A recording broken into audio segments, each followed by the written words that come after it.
नमस्कार। लोकसभा अध्यक्ष श्रीमान ओम बिरला जी,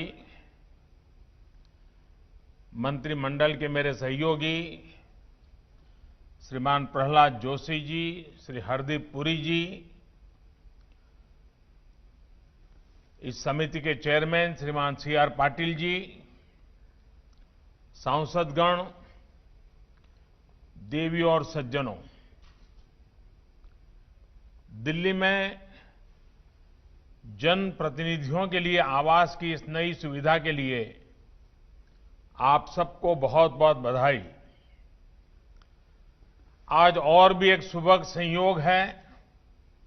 आज हमारे कर्तृत्ववान, मितभाषी हमारे अध्यक्ष श्रीमान ओम बिरला जी का जन्मदिवस भी है। ओम जी को बहुत बहुत शुभकामनाएं। आप स्वस्थ रहें, दीर्घायु हो और देश की ऐसे ही सेवा करते रहें, ईश्वर से मेरी यही प्रार्थना है।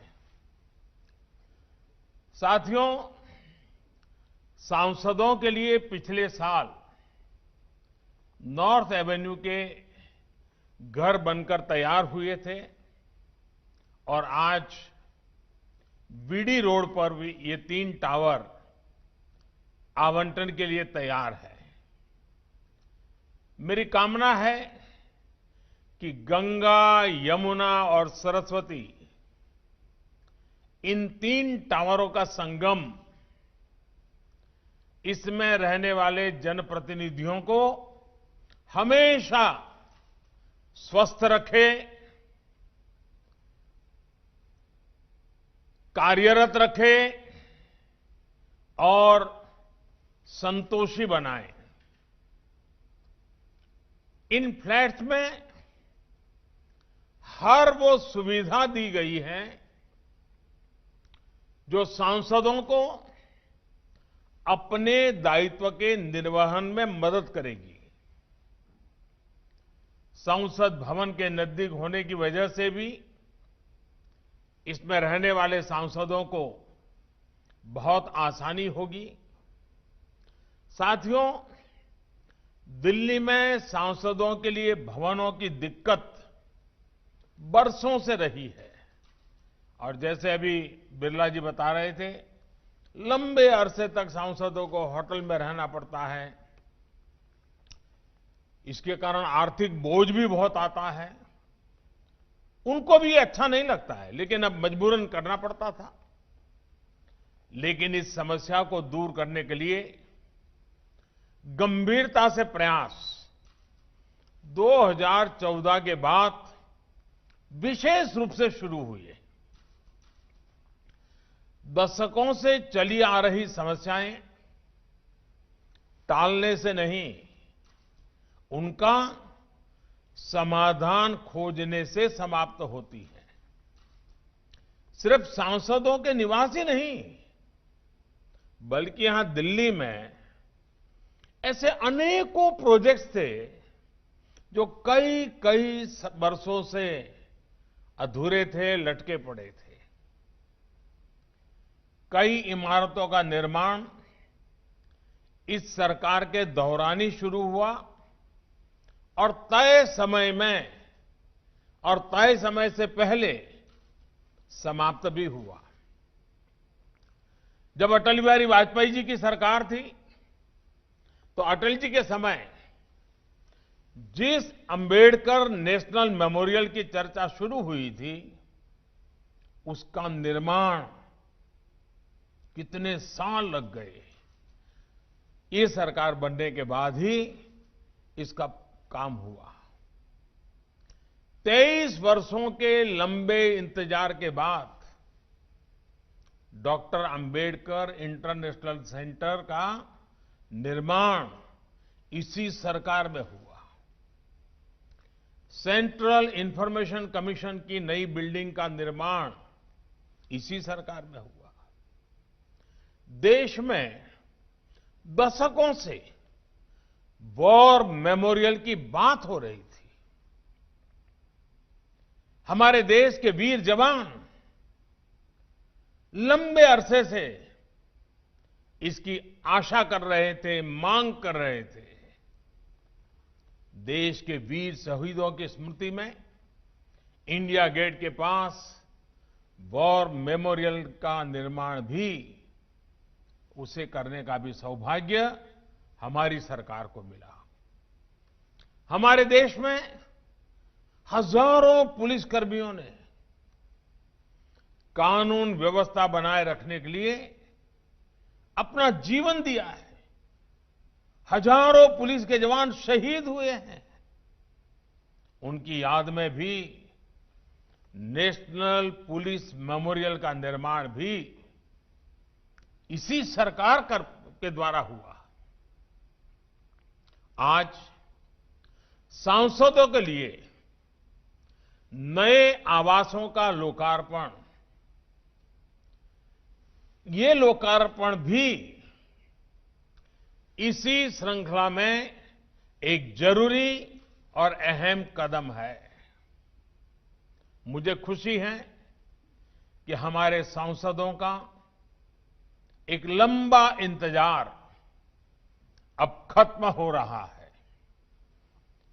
इन फ्लैट्स के निर्माण में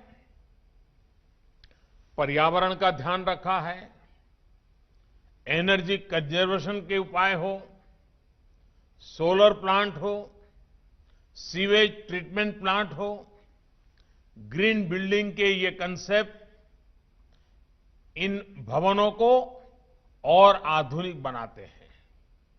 साथियों, मैं लोकसभा अध्यक्ष जी, लोकसभा सचिवालय और इसके निर्माण से जुड़े अर्बन डेवलपमेंट मिनिस्ट्री हो, अन्य विभाग हो, सबको बधाई देता हूं कि उन्होंने इतने कम समय में इस बढ़िया सुविधा का निर्माण करवाया है। और हम सब भली-भांति जानते हैं, हमारे लोकसभा अध्यक्ष जी वैसे भी वे क्वालिटी में भी और बचत में भी विश्वास रखते हैं। सदन के भीतर वे ये सुनिश्चित करते हैं कि समय की भी बचत हो और डिबेट की भी क्वालिटी हो। और इसके निर्माण में भी उन बातों को भली भांति सफलतापूर्वक पार किया गया है। हम सबको याद है, अभी हमने मानसून सत्र में भी अध्यक्ष जी की इस कार्यशैली की झलक देखी है।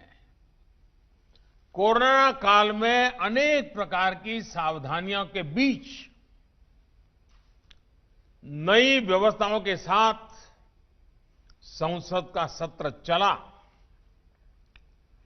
पक्ष और विपक्ष के सभी साथियों ने एक एक पल का सदुपयोग किया। दोनों सदनों द्वारा बारी बारी से काम करना हो या फिर शनिवार और रविवार को भी कार्रवाई करना, हर किसी ने सहयोग किया, सभी दलों ने सहयोग किया। साथियों, हमारी संसद की ये जो ऊर्जा बढ़ी है, इसके पीछे एक और बड़ा कारण है। इसकी भी शुरुआत एक तरह से 2014 से शुरू हुई है। तब देश एक नई दिशा की तरफ बढ़ना चाहता था, बदलाव चाहता था, और इसलिए उस समय देश की संसद में 300 से ज्यादा एमपीज फर्स्ट टाइम चुनकर पहुंचे थे, और मैं भी पहली बार आने वालों में से एक था। इस 70वीं लोकसभा में भी 260 सांसद ऐसे हैं जो पहली बार चुनकर पहुंचे हैं। यानी कि इस बार 400 से ज्यादा सांसद ऐसे हैं जो या तो पहली बार चुन करके आए हैं या फिर दूसरी बार संसद पहुंचे हैं। इतना ही नहीं, 70वीं लोकसभा के नाम सबसे ज्यादा महिला सांसदों को चुनकर भेजने का रिकॉर्ड भी दर्ज है। देश की ये युवा सोच, ये नया मिजाज संसद की संरचना में भी दिखाई देता है। यही कारण है कि आज देश की कार्यप्रणाली में, गवर्नेंस में एक नई सोच और नया तौर तरीका दिखाई दे रहा है। यही कारण है कि देश की संसद आज एक नए भारत के लिए कदम बढ़ा रही है, बहुत तेजी के साथ फैसले ले रही है। पिछली 16वीं लोकसभा ने पहले की तुलना में 15% ज्यादा बिल्स पास किए। 70वीं लोकसभा के पहले सत्र में तय समय से 135% काम हुआ। राज्यसभा ने भी 100% काम किया। ये परफॉर्मेंस पिछले 2 दशकों में सबसे ज्यादा है। पिछली सर्दियों में भी लोकसभा की प्रोडक्टिविटी 110% से ज्यादा रही है। साथियों, संसद ही इस प्रोडक्टिविटी में आप सभी सांसदों ने प्रोडक्ट्स और प्रोसेस दोनों का ही ध्यान रखा है। हमारी लोकसभा और राज्यसभा दोनों के ही सांसदों ने इस दिशा में एक नई ऊंचाई हासिल की है और निश्चित तौर पर इसमें उन सांसदों का भी योगदान है जो अब सदन का हिस्सा नहीं है। आप देखिए, हमने कितना कुछ हासिल किया है, साथ मिलकर कितना कुछ नया किया है। सिर्फ बीते 1-1.5 वर्षों की बात करें तो देश ने किसानों को बिचौलियों के चंगुल से आजाद कराने का काम किया है। देश ने ऐतिहासिक लेबर रिफॉर्म्स किए हैं, कामगारों के हितों को सुरक्षित किया है। देश ने जम्मू कश्मीर के लोगों को भी विकास की मुख्यधारा और अनेक कानूनों से जोड़ने का काम किया है। पहली बार जम्मू कश्मीर में अब करप्शन के खिलाफ काम हो सके ऐसे कानून बन पाए हैं। देश ने महिलाओं को 3 तलाक जैसी सामाजिक कुरीतियों से भी आजादी दी है। इससे और पहले की बातें करें तो मासूम बच्चियों से बलात्कार करने वालों के लिए मृत्यु दंड का प्रावधान भी इसी दौरान किया गया है। आधुनिक अर्थव्यवस्था के लिए जीएसटी, इंसॉल्वेंसी और बैंक्रप्सी कोड जैसे कितने ही बड़े बड़े निर्णय हुए हैं। इसी तरह भारत की जो संवेदनशील पहचान रही है, उस कमिटमेंट को पूरा करते हुए हम सब ने मिलकर नागरिकता संशोधन कानून भी पास किया है।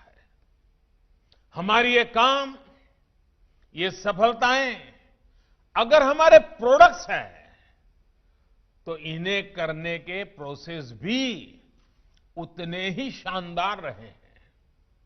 संभवतः बहुत से लोगों ने ध्यान नहीं दिया होगा, लेकिन 16वीं लोकसभा में 60% बिल ऐसे रहे हैं जिन्हें पास करने के लिए औसतन 2 से 3 घंटे तक की डिबेट हुई है। हमने पिछली लोकसभा से ज्यादा बिल पास किए, लेकिन फिर भी हमने पहले से ज्यादा डिबेट की है। ये दिखाता है कि हमने प्रोडक्ट पर भी फोकस किया है और प्रोसेस को भी निखारा है। और ये सब आप सभी माननीय सांसदगण ने किया है, आपकी वजह से हुआ है। मैं इसके लिए आप सभी सांसदों को सार्वजनिक रूप से धन्यवाद देता हूं, बधाई देता हूं। साथियों, सामान्य तौर पे ये कहा जाता है कि युवाओं के लिए 16, 17, 18 साल की उम्र जब वो 10th, 12th में होते हैं बहुत महत्वपूर्ण होती है। 16, 17, 18 की ये उम्र किसी युवा लोकतंत्र के लिए भी उतनी ही महत्वपूर्ण है। आप देखिए, अभी 2019 के चुनाव के साथ ही हमने 16वीं लोकसभा का कार्यकाल पूरा किया है। ये समय देश की प्रगति के लिए, देश के विकास के लिए बहुत ही ऐतिहासिक रहा है। 2019 के बाद से 70वीं लोकसभा का कार्यकाल शुरू हुआ है। इस दौरान भी देश ने जैसे निर्णय लिए हैं, जो कदम उठाए हैं, उनसे ये लोकसभा अभी ही इतिहास में दर्ज हो गई है। अब इसके बाद 18वीं लोकसभा होगी।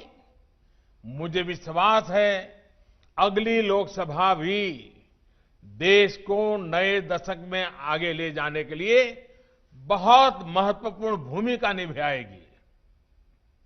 और इसलिए मैं ये 16, 17, 18 का महत्व आपके सामने विशेष रूप से प्रस्तुत किया है। देश के सामने कितना कुछ है जो हमें इस दौरान हासिल करना है। चाहे आत्मनिर्भर भारत अभियान हो, अर्थव्यवस्था से जुड़े लक्ष्य हो, या ऐसे ही कितने और संकल्प, ये सब हमें इसी दौरान ही सिद्ध कर रहे हैं। और इसलिए 16वीं, 17वीं, 18वीं लोकसभा का ये कालखंड हमारे युवा देश के लिए बहुत अहम है। देश के लिए इस इतने महत्वपूर्ण समय का हम सबको हिस्सा बनने का सौभाग्य प्राप्त हुआ है। और इसलिए हम सबकी जिम्मेदारी है कि जब इतिहास में लोकसभा के अलग अलग कार्यकालों का अध्ययन किया जाए तो ये कार्यकाल देश की प्रगति के स्वर्णिम अध्याय के तौर पर याद किया जाए। साथियों, हमारे यहां कहा गया है, क्रियाः सिद्धिः, क्रियाः सिद्धिः सत्वे भवति महताम, सत्वे भवति महताम नोपकरणे। अर्थात कर्म की सिद्धि हमारे सत्य संकल्प पर, हमारी नीयत से ही होती है। आज हमारे पास साधन भी है और दृढ़ संकल्प भी है। हम अपने संकल्पों के लिए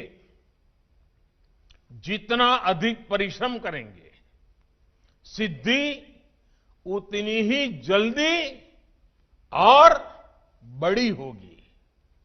मुझे विश्वास है कि हम सब मिलकर 130 करोड़ देशवासियों के सपनों को जरूर पूरा करेंगे। आत्मनिर्भर भारत के लक्ष्य को पूरा करेंगे। इन्हीं शुभकामनाओं के साथ एक बार फिर आप सभी को बहुत बहुत बधाई, बहुत बहुत धन्यवाद।